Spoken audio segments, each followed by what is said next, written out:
La rencontre internationale sur la paix avec pour thème Vivre ensemble pour un avenir meilleur de l'humanité, organisée par la communauté Sainte Egidio, a enregistré ici en Bosnie-Herzégovine, précisément à Sarajevo, la présence de chefs religieux de plusieurs grandes religions du monde. Les chrétiens catholiques, les musulmans, les orthodoxes, les bouddhistes, des moines et également plusieurs chefs d'État et de gouvernement et présidents d'institutions.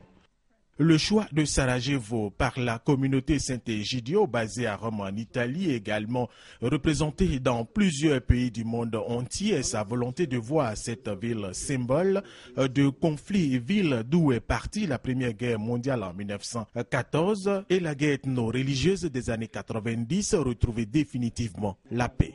Et c'est pourquoi les différents intervenants, entre autres les présidents bosniaques, croates, de Monténégro, et les hommes de Dieu, musulmans et chrétiens et présidents d'institutions ont dit que vivre ensemble et en paix est inévitable et irréversible pour l'avenir du monde. Mieux, cela permettra de construire un monde meilleur pour les générations futures.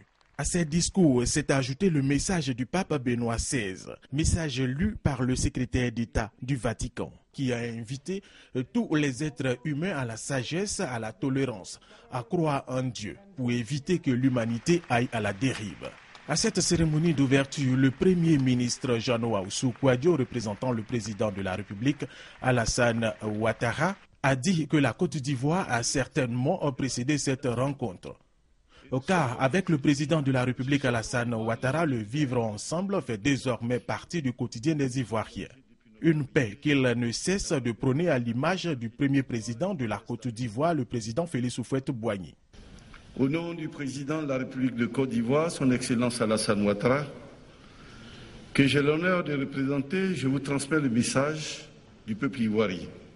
Sous l'égide de son président de la République, son premier président, Félix Houphouët-Boigny, la Côte d'Ivoire avait mis la paix au centre de sa politique intérieure et extérieure.